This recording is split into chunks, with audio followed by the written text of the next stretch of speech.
Hello folks, we're here at the top side of the lower garden and giving you a view of what I always start with, the herb and bee bed, and you can see the progression of the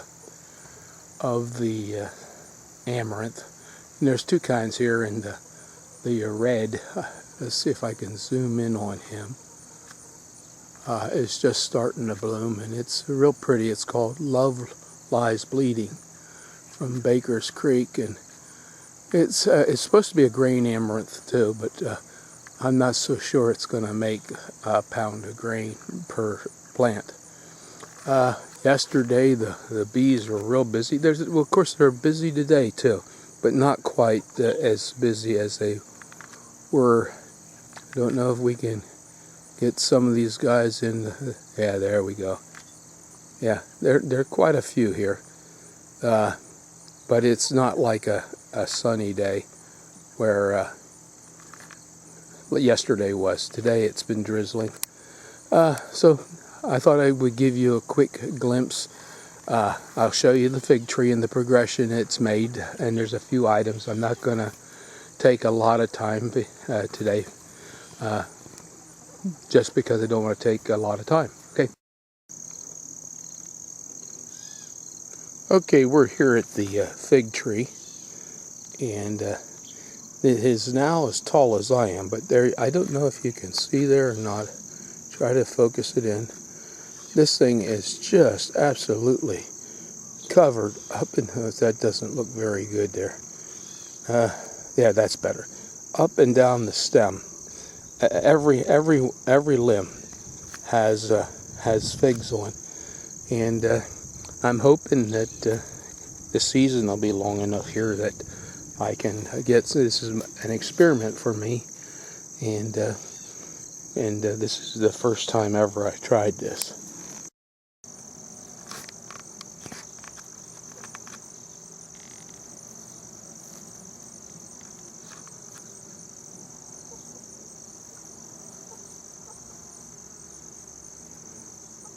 I don't know if you can see all these guys, but they're just everywhere on this blue basil. If you have a pollination issue, I'm telling you, get yourself some African blue basil. I mean, see if I can get this boy in here. Yeah, there's three right here in the right here in a close area. Oh, there's another big one.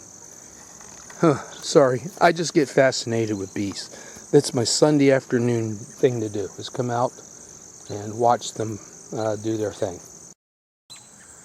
Thought I would show you the side of the garden. Of course, we're here at the chicken kennel, and of course you can see the squash. It's these two stalks have just gone. They're going up over my sand mound, and they'll soon be to the top if it doesn't get too cold. But somebody commented about the sunflowers some time ago, and I thought I would show you. They are starting to bloom, and of course you can see. I don't know if you can see there or not, but the scarlet runner is in bloom also. But I have to focus back out. But the sunflowers are all in head, and of course I guess you can tell they are quite tall. You may wonder what the beans look like on Scarlet Runner. Here's a few.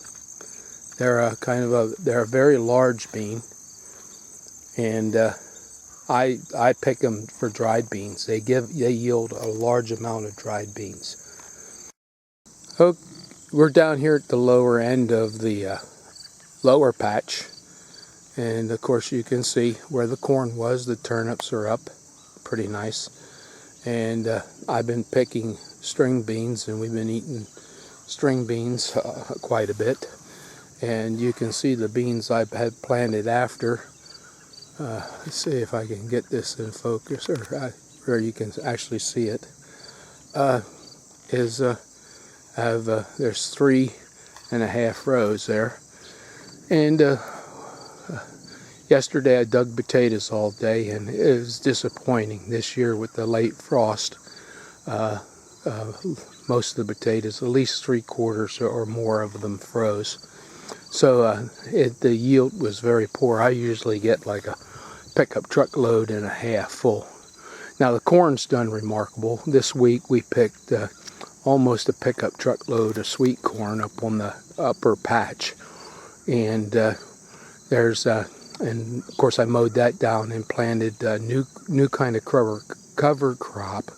It's called groundhog radishes, and it's supposed to grow rapidly grow down into the hard subsoil and loosened subsoil. So I'll keep you posted as to how it works, because I have 6 inches under this. It's like concrete. There's a orange hard clay and rock, but it was recommended by the Amish in Ohio, so we're going to give it a try, and I'll let you know, because it may be a better cover crop for me and other people than what turnips are. Of course, turnips give you something to eat, and of course that's why I never leave my ground naked. It erodes. I always usually plant either winter rye or turnips. Okay, we'll go to the other side. Thought I would pause in between here and show you. This is an 80-foot row of sweet potatoes. Of course, here we have the hazel, and of course you can see that hazel burr there, and there's a whole bunch of them here. So I'm really excited that we're going to get some hazelnuts. And then on the other side of the hazelnuts we have another 80-foot row of sweet potatoes, and they look like they're doing pretty good. We'll have to see what they yield. And then there's an 80-foot row of blackberries, and we've been picking blackberries right along. And then as we come up, here's my first 80-foot row. I finally got him tied up here of tomatoes. And of course you can see there's some we'll have to do tomorrow. Quite a few ripe ones. And then this is just cabbage and red beets to kind of give the ground some cover. And the other day I talked about volunteers. Of course, over there at the sunflowers, there's a volunteer plum tree, and right here's one that came up in the middle of the orchard. I don't know if a bird or something dropped it, or if it came up from the roots as a sucker. But I dug him up, and I will next spring graft this guy. He grew real well this year. And then over here we have another 80-foot row, and of course you can see the tomatoes on that. Up through there. We'll have to pick tomatoes tomorrow. And this here is late red beets. That is where the other red beets were. They're struggling right now. The ground is, even though it rained, I'm sorry, even though I had a hiccup, even though it rained, they're not getting enough moisture to come up. And here we have our late cabbage, 80-foot row. Of course, I planted sweet potatoes in the potato patch where the potatoes froze. All the cabbage is planted where there was a row of potatoes. The further I got away from the asparagus over here and the red raspberries, the more the freeze damage that had happened. So this here is, we'll have to see if they make anything, but I figured I'm going to put something in like I said, I don't like the ground to be naked. The cabbage is in where I tilt one row under, and I planted sweet potatoes in between. And up there at the end you can see, dug all day yesterday, and came up with there's 3 crates up there, only 2 have potatoes in. I still have a little more digging to do tomorrow if it doesn't rain too much tonight.